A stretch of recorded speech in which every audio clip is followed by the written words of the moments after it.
Hi everyone! Welcome to my YouTube channel. I'm Roland Tagufa and our topic is still about stairs and railings. And this is now our part 13 of our tutorial regarding stairs. Our topic for today is about this type of stairs. We're going to make this type of stairs. We're gonna make a spiral stairs like this, and we're going to place a column at the middle, and then all of those threads are supported by this thread support, this steel thread support. So guys, before we continue, if you are new to my channel, please don't forget to like, share, and subscribe. Alright guys, let's get started.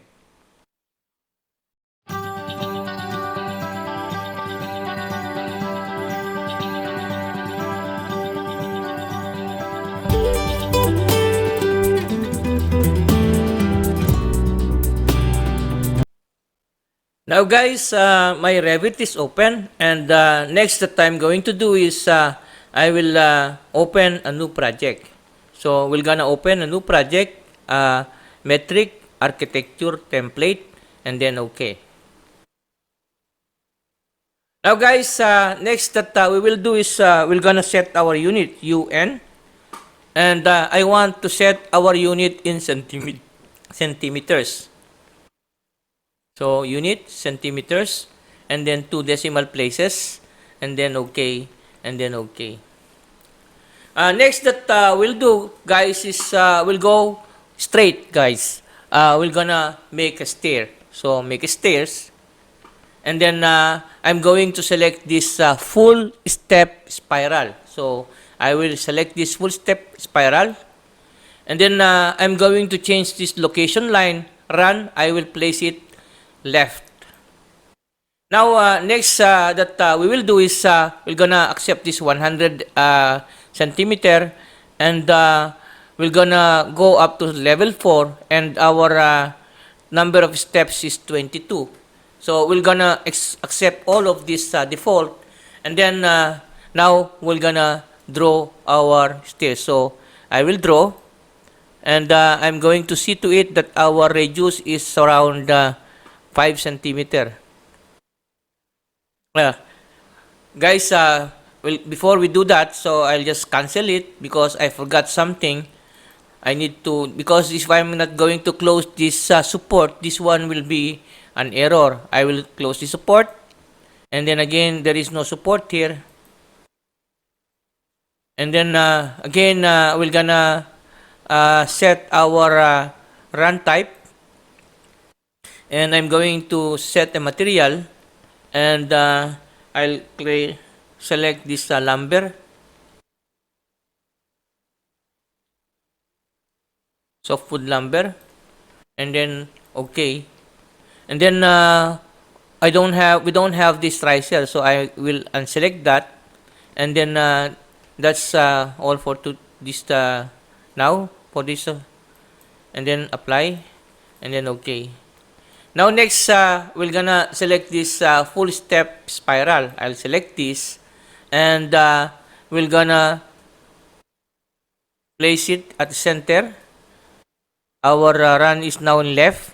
Now I'll make this radius around I think 5 centimeter only, because the whole diameter of our pipe is 10 centimeter. So just place it 5, and there it is. Now we're gonna finish this, and then we'll see it in 3D, and it is like this. So next, we'll need to close this. I'll first name this. I'll name this baluster railings, and then I will duplicate it and name it railing number 2, and then okay, and then I will rename also this railing, and I'll name it railing number 1. I'll select it, and then again edit type and duplicate, and I'll name it railing number 1, and then okay, and then okay. Now I'll go to this level 1, and then in level 1 we're gonna create a column from this place. So I'll go to architecture and component, and then model in place, and then I'll go direct. I will select this structural column. So I'll select this structural column, and then okay, and then okay, I'll just select this default, and then we're gonna make an extrusion. So extrusion, and we'll make this extrusion height of around 4 meters, and then I'll just go to this circle, and then I'll just right click, and snap on centers, and then I'll snap on center,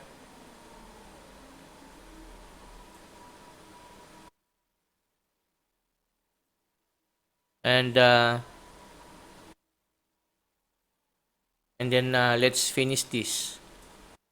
Finish, and I'm going to make a material, and then I'll just select this structural material, and then okay, and then here in our family type I'll select a material stainless steel, and then okay, and then apply, and then okay, and then finish it, and then in 3D there it is, our column is here. We can extend it more. Maybe we'll make it edit in place, and then again select it and make it 450, I think, and then apply, and then finish, and there this. Oh, still short,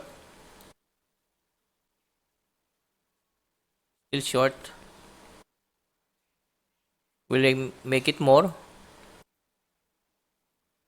edit in place, and then again click it and make it 600, apply, and then finish, and then there is it now. So that is our pipe. So now next that we're gonna do is we're gonna close this first, close, hide, I hide it so that we will see it very clear. So here is our column. Now next that we will do is we're going to create a family. So we're gonna create a family, but first we're gonna place this one at the center, same as what we have done before. We place this one also at the center, because if we're gonna place support from there, it will not accept it properly, it will not go in the proper place. So we need to set this railing first at the center. So I'll just make this one 0, and then I'll go back to this edit type, and I'm going to offset this at 50, and then apply, and then okay, and in 3D it is like this. Now our railings is at the middle. So next that we will do, I'll go to this edit type, and in edit type I'll just unselect this top rail, we don't need that, and then here in baluster I'll make this all 0, make this also 0, and I'm going to make none, also none, and here also I'll place this one 0, don't need that, and then also here I'll place it none, and then I'm gonna place 1 1, and then apply, and then okay, and then apply, and then okay, and there is our pipe. So if you want to see it at the top, it is like this. All of this pipe is at the middle.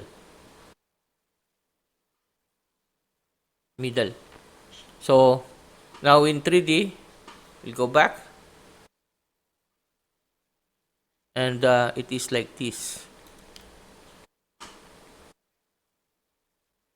Next that we will do is I'll make this one realistic so that it is easily visualized. So next that we're gonna do is we'll go to this home tab, and then in home I'll go to this families, and then I'll select this English, and then I'm going to select this metric baluster, and then open. And then again I'm going to set our unit UN, and I'm going to select also centimeter, and then 2 decimal places, and then okay, and then okay. And now this is left, we are in left view. What we need is we need to do this in front view. So we will do this in front view, and now our full length is 100 centimeter, but our center here, remember guys, we have placed our railings at the center. So from here we need to offset this 50 centimeter. So what we need to do is I'm going to create an extrusion, and I'm going to select this plane center front back, and then okay. And then I'm going to make a line, any line, and then I'll set this one DI, and this line will set it at 5 centimeter because our the thickness of our thread is 5 centimeter. That's why I place it there 5 centimeter. And then I'll make a line here, and maybe we'll do this as 20 centimeter or 15, and then we'll go straight to 20, and then I'll go here and close, and then I'll make a distance DI, and then here, from here, and make this one 50. I just select this and make it this 50, and then here I'll just move this,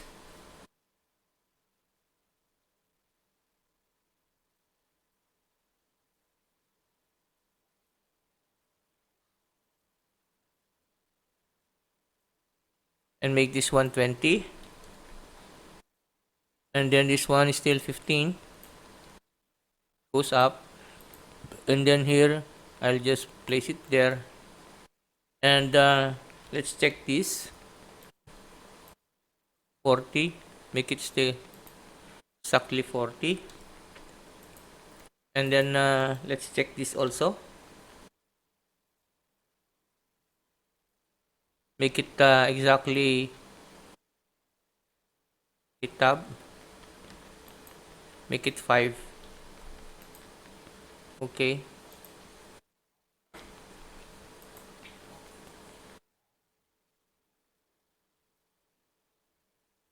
exactly 5,